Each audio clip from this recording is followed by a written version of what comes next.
اللہ نے ہر انسان کو دو نعمتوں سے نوازا. ایک کو کہتے ہیں دھڑکتا ہوا دل اور دوسرے کو کہتے ہیں پھڑکتا ہوا دماغ. یہ دھڑکتا ہوا دل عشق الہی کا مرکز ہے، برتن ہے، اور یہ پھڑکتا ہوا دماغ علم الہی کا برتن ہے. تو دو نعمتیں ہر انسان کو ملی. ایک کو سوز عشق کہتے ہیں اور دوسرے کو کیف علم کہتے ہیں. سوز عشق بھی عطا کیا اور کیف علم بھی عطا کیا. برتن دیتے بھرتے نہ تو بھی مناسب نہ ہوتا،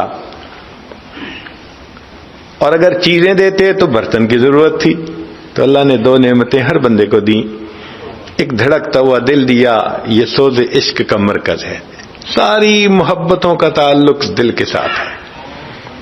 اور دوسرا اللہ نے پھڑکتا ہوا دماغ دیا، سارے علوم کا منبع انسان کا دماغ ہے، دنیا کے علوم ہو یا آخرت سے علوم ہو.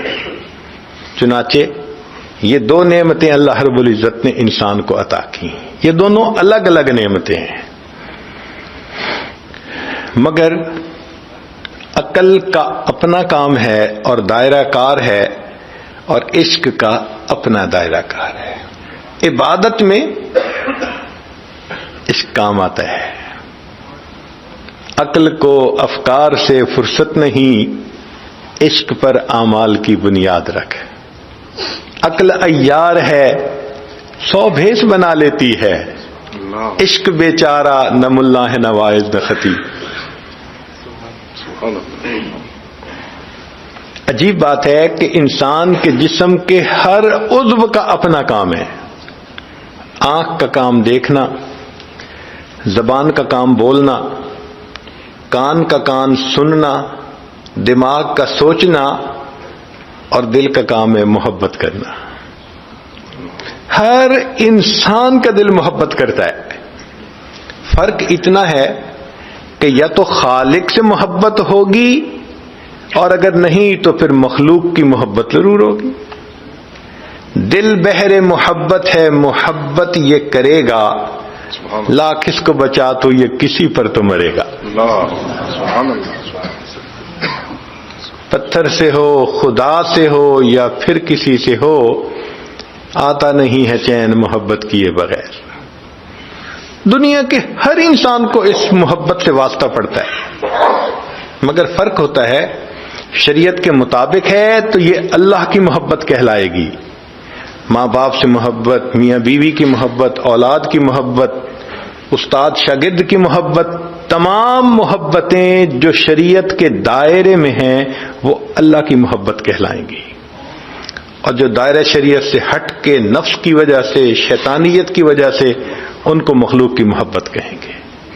خالق کی محبت میں نور ہے، مخلوق کی محبت میں ظلمت ہے. اس کی مثال یوں سمجھ لیجیے کہ ایک برتن کے اندر دودھ ہے. گائے کا دودھ ہوگا تو اسے حلال کہا جائے گا، اور اگر کتیا کا دودھ ہوگا تو اس کو حرام کہا جائے گا. ہے تو دودھ. تو محبت تو دل میں ہوتی ہے. اللہ کی محبت ہوگی، شریعت کے مطابق ہر محبت ہوگی تو حلال کہلائے گی، خلاف شرع ہوگی تو حرام کہلائے گی. محبت ہوتی ہے. دنیا کا کوئی انسان نہیں کہہ سکتا کہ میرے دل میں کسی کی محبت نہیں ہے. اس کی مثال یوں سمجھ لیجئے، ایک کمرے کے اندر یا تو اجالا ہوگا، اگر نہیں تو اندھیرا ضرور ہوگا.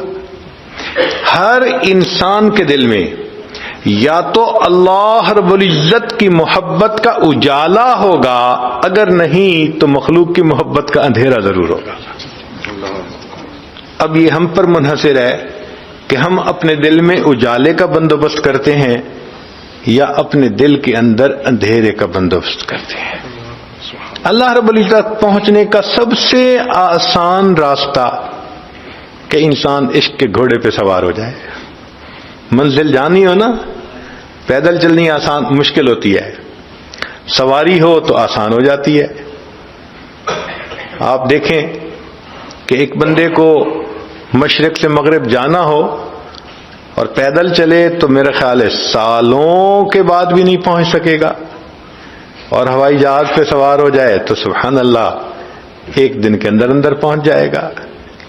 عشق خدا اس ہوائی جہاز کی مانند ہے، جو اس پہ سوار ہو جاتا ہے نا اور اپنے دل میں اللہ کی محبت کو بھر لیتا ہے، الحمدللہ اللہ کے ساتھ اس کا وصل آسان ہوتا ہے۔ عشق کی ایک جست نے طے کر دیا قصہ تمام۔ کیا علامہ اقبال نے اچھا شعر لکھا، عشق کی ایک چھلانگ نے سارا قصہ ہی تمام کر دیا۔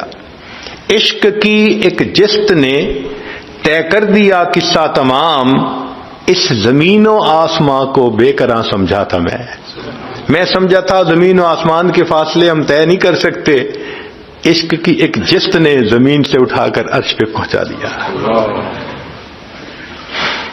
راہ برسوں کی طے ہوئی پل میں، راہ برسوں کی طے ہوئی پل میں، عشق کا ہے بہت بڑا احسان۔ یہ عشق کا احسان ہے کہ وہ بندے کو اپنے اللہ سے واصل کر دیتا ہے۔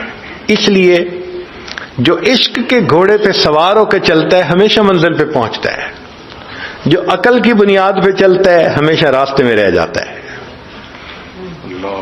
جو عقل کی بنیاد پہ چلے اس کو فرزانہ کہتے ہیں، بڑا عقل مند ہے، اور جو عشق کے گھوڑے پہ سوار ہو اس کو دیوانہ کہتے ہیں۔ تو شاعر نے ایک عجیب شعر لکھا، لوٹ آئے جتنے فرزانے گئے، کہ جو عقل کی بنیاد پہ اس راستے پہ چلے، لوٹ آئے جتنے فرزانے گئے، تاب منزل صرف دیوانے گئے۔ سبحان اللہ۔ جن کے اندر عشق کی دیوانگی ہوتی ہے وہ منزل پہ پہنچ کے دم لیتے ہیں۔ لوٹ آئے جتنے فرزانے گئے، تاب منزل صرف دیوانے گئے، آہ کو نسبت ہے کچھ عشاق سے، آہ نکلی اور پہچانے گئے۔ ہو عاشق اور آہیں نہ بھرے، یہ کیا بات ہوئی؟ سبحان اللہ۔ اللہ رب العزت ابراہیم علیہ السلام کے بارے میں فرماتے ہیں، ان ابراہیم لأواہ، اواہ کہتے ہیں کسی کی محبت میں آہیں بھرنے والا، وہ اللہ تعالیٰ کی محبت میں آہیں بھرتے تھے۔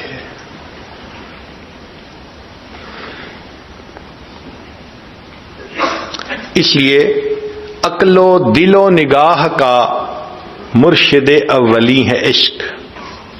عقل و دل و نگاہ کا مرشد اولی ہے عشق۔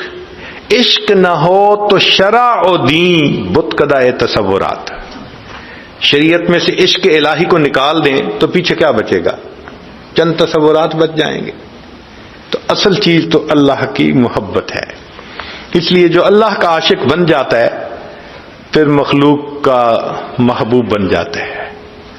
عجیب شعر کہا، ہر کے عاشق شد جمال ذات را، جو اللہ تعالیٰ کی ذات کا عاشق بن جاتا ہے، ہر کے عاشق شد جمال ذات را، اوست سید جملہ موجودات را، وہ پوری مخلوقات کا سید سردار بن جایا کرتا ہے۔ تو اس لیے عقل کے زور پہ جانا مشکل ہے، عشق کی بنیاد بنا لیں تو پھر منزل پہ جانا آسان ہے۔ علامہ اقبال نے بہت عجیب اشعار کہے ہیں، نالا ہے بلبل شوریدہ تیرا خام ابھی، اپنے سینے میں ذرا اور اسے تھام ابھی، پختہ ہوتی ہے اگر مصلحت اندیش و عقل، عشق ہو مصلحت اندیش تو ہے خام ابھی۔ کہ اگر عقل ہو اور ہر چیز میں مصلحت کو دیکھیں تو کہتے ہیں بڑی پختہ عقل ہے، اور عشق اگر مصلحتوں کو دیکھیں تو کہتے ہیں یہ ابھی کچا ہے۔ پختہ ہوتی ہے اگر مصلحت اندیش عقل، عشق ہو مصلحت اندیش تو ہے خام ابھی، عشق فرمودہ قاصد سے صبح گام عمل، عقل سمجھی ہی نہیں مانی یہ پیغام ابھی۔ کہ محبوب کا پیغام لے کر قاصد آیا تو عشق نے جیسے محبوب کا پیغام سنا قدم اٹھا لیا عمل کی خاطر، اور عقل بیچاری ابھی اس میسج کا مفہوم ہی سمجھ نہیں سکی۔ عشق فرمودہ قاصد سے صبح گام عمل، عقل سمجھی ہی نہیں مانی پیغام ابھی، بے خطر کود پڑا آتش نمرود میں عشق، عقل ہے محو تماشائے لبے بام ابھی۔ عشق نے تو آتش نمرود میں چھلانگ لگا دی تھی، اور عقل باہر کھڑی دیکھ رہی تھی یہ ہو کیا رہا ہے۔ تو اصل چیز تو اللہ سے محبت ہے، اسی لیے جب اللہ سے محبت ہوتی ہے اللہ کا نام اچھا لگتا ہے، محبوب کا نام پیارا لگتا ہے۔ ایک دفعہ نام لینے سے جی نہیں بھرتا، نام لے کے بدن میں مٹھاس آ جاتی ہے۔ اس لیے فرمایا اللہ اللہ اینچ شیریں ہست نام، شیر و شکر میں شود جانم تمام، کہ جب میں اللہ اللہ کا نام لیتا ہوں میرے پورے جسم میں اس طرح مٹھاس آ جاتی ہے جیسے دودھ میں چینی ڈالنے سے پورا کا پورا دودھ میٹھا ہو جایا کرتا ہے۔ نام لینے سے مزہ آ جاتا ہے۔ اب یہ عشق ملتا ہے کثرت ذکر سے۔ اصول یہ ہے کہ ذکر سے ذات کی محبت پیدا ہوتی ہے، چنانچہ شریعت نے جہاں حکم دیا فرمایا اذکروا اللہ ذکرن کثیرا والذاکرین اللہ کثیرا والذاکرات۔ یہ جو کثرت کا حکم دیا اس کی بنیاد یہی تھی کہ میرے بندے کثرت سے میرا ذکر کریں گے، ان کے دل میں میری محبت آئے گی، اور محبت ان کے لیے میرے ساتھ وصل کا سبب بن جائے گی۔ ایک نقطہ، جس نے اللہ رب العزت کو پہچانا، جس نے اللہ رب العزت کو پہچانا وہ اللہ تعالی سے محبت کیے بغیر رہ نہیں سکتا، اور جس نے دنیا کی حقیقت کو پہچانا وہ دنیا سے نفرت کیے بغیر رہ نہیں سکتا۔ یہ دھوکے کا گھر ہے، یہ انسان کو اللہ سے غافل کرتی ہے، آخرت سے غافل کرتی ہے۔ تو جو دنیا کی حقیقت کو پہچانے گا وہ دنیا سے نفرت کرے گا، اور جو اللہ رب العزت کی عظمت کو پہچانے گا وہ اللہ رب العزت سے محبت کیے بغیر رہ نہیں سکتا۔ اسی لیے جبریل علیہ السلام نبی علیہ السلام کی خدمت میں حاضر ہوئے، اے اللہ کے حبیب صلی اللہ علیہ وسلم عش ما شئت فإنک میت، جتنا چاہیں آپ دنیا میں زندہ رہیں ایک دن آپ کو اللہ کے پاس جانا ہے۔ وَأَحْبِبْ مَنْ شِئْتَ فَإِنَّكَ مُفَارِقُ، جس سے چاہیں آپ محبت کریں ایک نہ ایک دن آپ نے اس سے جدا ہونا ہے۔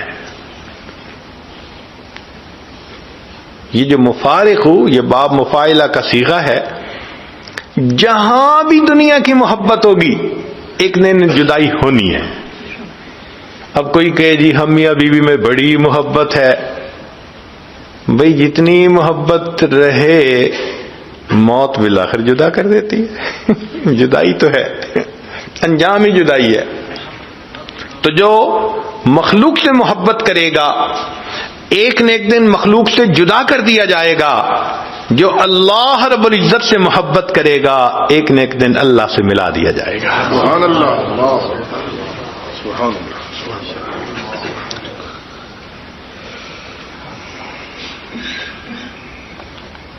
ایک فرق ہے خالق کی محبت میں جو رحمانی محبت ہے اور مخلوق کی محبت میں جو شیطانی محبت ہے۔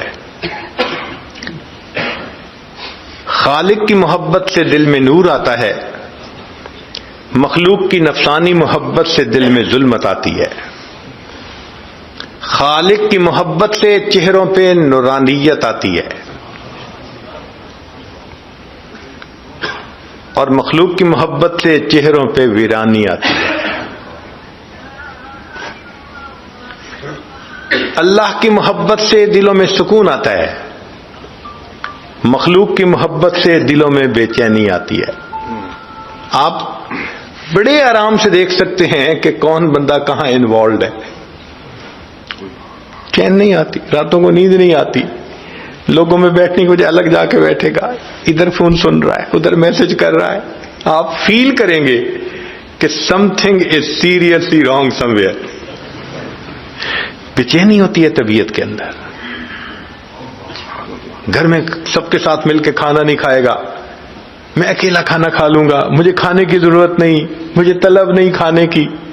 طبیعت بتاتی ہے کہ نارمل کیس نہیں ہے.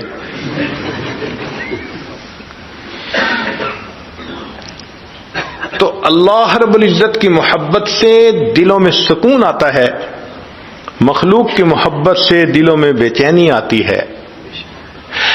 اللہ رب العزت کی محبت کا انجام ہمیشہ اچھا ہوتا ہے، مخلوق کی محبت کا انجام ہمیشہ برا ہوتا ہے. اللہ رب العزت کی محبت کے انجام میں ہمیشہ نیک نامی آتی ہے، مخلوق کی محبت کی انجام میں ہمیشہ بدنامی آتی ہے. جتنے لوگ اللہ سے محبت کرتے ہیں ان میں آپس میں بھی محبتیں ہوتی ہیں، وہ ایک دوسرے کا بھی احترام کرتے ہیں، ایک دوسرے سے بھی عقیدت رکھتے ہیں، کیونکہ سب اللہ کے چاہنے والے. اور مخلوق کے محبت اگر کئی کرنے والے ہوں تو آپس میں حسد ہوتا ہے. یوں تو ہوتی ہے رقابت لازمن عشاق میں، یوں تو ہوتی ہے رقابت لازمن عشاق میں، عشق مولا ہے مگر اس تہمت بد سے بری. اللہ کی محبت اس تہمت سے بری ہے. جتنے اللہ کے چاہنے والے ہوں گے سب ایک دوسرے سے بھی محبت کرنے والے ہوں گے. اللہ کی محبت کا ایک عجیب اور انداز ہے. جو کوئی مخلوق سے ڈرتا ہے وہ دور بھاگتا ہے.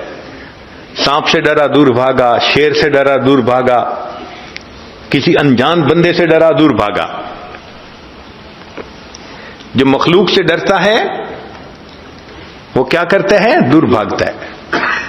جو مخلوق سے ڈرتا ہے وہ دور بھاگتا ہے. جو اللہ رب العزت سے ڈرتا ہے وہ اور اللہ کے قریب ہو جاتا ہے. سبحان اللہ.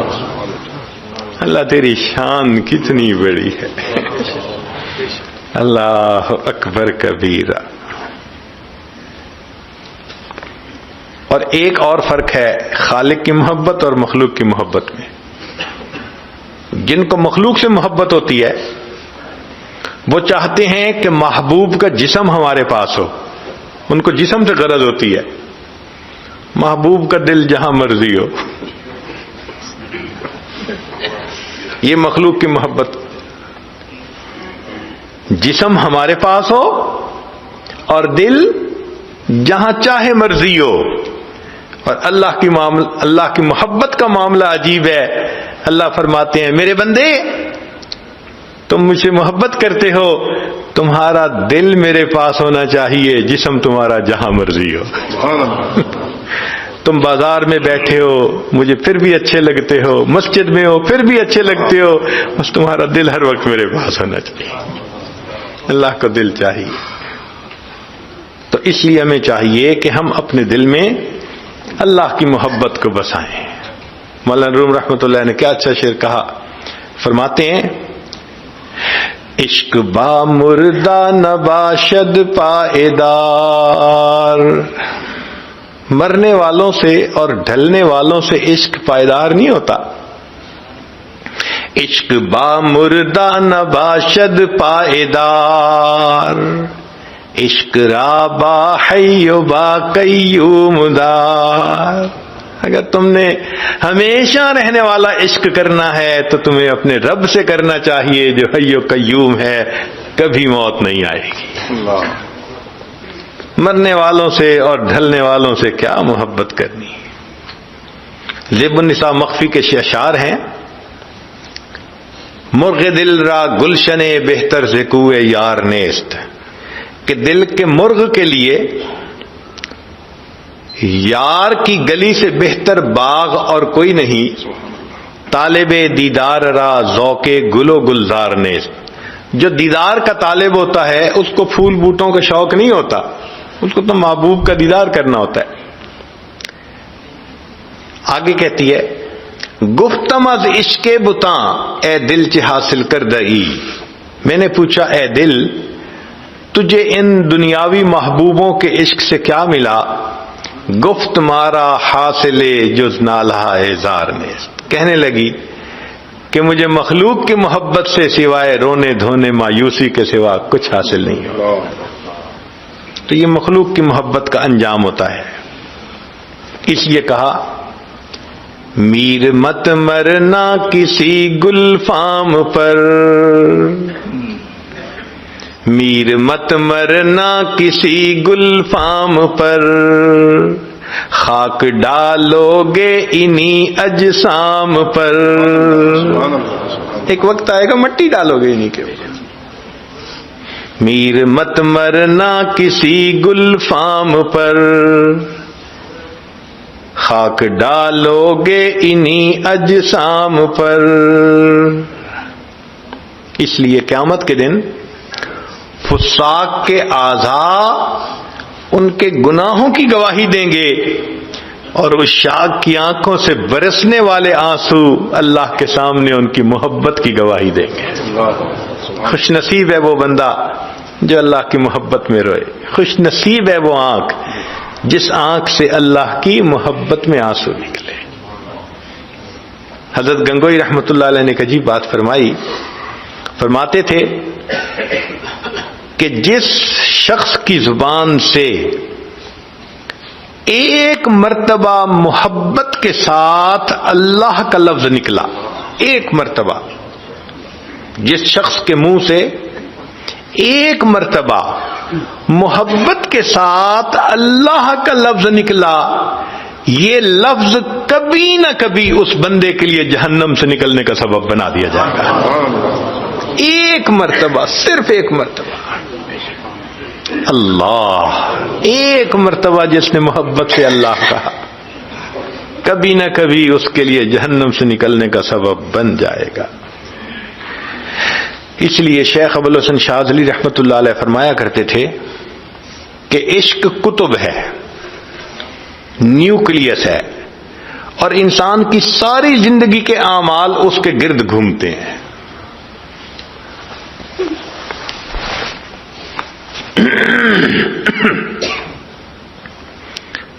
اسی لیے جو اللہ والے ہوتے ہیں وہ نماز کو حاکم وقت کی بیگار سمجھ کے نہیں پڑھتے، نماز کو حاکم وقت کی بیگار سمجھ کے نہیں پڑھتے، وسیلہ لقائے یار سمجھ کر پڑھا کرتے ہیں۔ ان کے لیے نماز ان کی محبت کے جذبے پورے ہونے کی ایک ترتیب ہوتی ہے۔ آپ دیکھیں جن کے تعلقات ہوتے ہیں نفسانی، وہ بار بار جیب سے فون نکال کے دیکھیں گے کوئی میسج تو نہیں، کوئی کال تو نہیں آئی، ان کو کال اور میسج کی انتظار رہتی ہے۔ اور جو اللہ والے ہوتے ہیں وہ بھی اللہ سے ہم کلامی کرنا چاہتے ہیں، ان کو نماز کی انتظار رہتی ہے، کب اذان کی آواز آئے گی۔ اذان کی آواز سن کے ان کے دل باغ باغ ہو جاتے ہیں۔ نبی علیہ السلام فرماتے تھے ارحنی یا بلال، بلال میرے دل کو ٹھنڈک پہنچا دے، اذان کی آواز۔ سیدہ صدیقہ فرماتی ہیں کہ نبی علیہ السلام ہمارے ساتھ بیٹھتے تھے، ہم ان کے ساتھ باتیں کر رہے ہوتے تھے، اور ادھر سے اذان کی آواز آتی تھی، اس کے بعد نبی علیہ السلام ایسے ہو جاتے تھے جیسے ہمیں پہچان رہی ہے، ایسے بیگانہ ہو جاتے تھے۔ کیوں؟ اب محبوب کی طرف سے ملاقات کے لیے آنے کی اطلاع مل گئی، مسجد جاتے تھے۔ تو یہ نماز محبت کے جذبے کو پورا کرنے کا ایک طریقہ ہے۔ فجر پڑھتے ہیں، ظہر کا انتظار، ظہر پڑھتے ہیں، عصر کا، عصر سے مغرب، مغرب سے عشاء، عشاء پڑھی تو پھر فجر۔ اور پھر جو عاشق ہوتے ہیں ان کی 5 دفعہ بات چیت سے محبت کا جذبہ ٹھنڈا نہیں ہوتا، اور دل چاہتا ہے تو وہ پھر نفلوں کو بہانہ بنا لیتے. تو جی میں نے وضو کیا، میں تحیۃ الوضو پڑھ لوں. مسجد میں آیا، میں تحیۃ المسجد پڑھ لوں. اب میں اشراق پڑھ رہا ہوں، اب میں صلاۃ الضحیٰ پڑھ رہا ہوں، اب میں اوابین پڑھ رہا ہوں، اب میں تہجد پڑھ رہا ہوں. تو فرض نمازوں سے ان کے محبت کے جذبے کو تسکین نہیں ملتی، وہ نفلوں کو اپنی محبت کے جذبے کی تسکین کا بہانہ بنا لیتے ہیں. رکوع و سجود میں راتیں گزر رہی ہوتی ہیں. ہمیں نفل پڑھانے کے لیے ترغیب دینی پڑتی ہے. بھئی اشراق پڑھ لو، 1 حج 1 عمرے کا ثواب ملے گا. تو ہم تو ثواب کی خاطر پڑھتے ہیں، وہ سواد کی خاطر پڑھتے ہیں. سواد کہتے ہیں لذت، محبت، وہ اس کی خاطر پڑھ رہے ہوتے ہیں. کسی نے کیا اچھا شعر کہا، بندگی سے ہمیں تو مطلب ہے، بندگی سے ہمیں تو مطلب ہے، ہم ثواب و عذاب کیا جانے. بندگی سے ہمیں تو مطلب ہے، ہم ثواب و عذاب کیا جانے. کس میں کتنا ثواب ملتا ہے، عشق والے حساب کیا جانے. عشق والوں کو اس حساب کتاب کا کیا پتا کہ کس میں کتنا ثواب ہے. وہ تو اپنے محبوب کی بندگی سمجھ کے ہاتھ باندھ کے کھڑے ہوتے ہیں، کبھی رکوع میں جا رہے ہوتے ہیں، کبھی سجدے میں جا رہے ہوتے ہیں.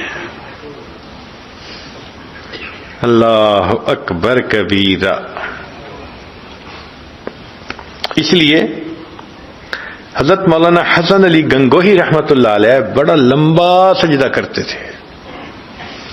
تو کسی نے پوچھا کہ حضرت اتنا لمبا سجدہ؟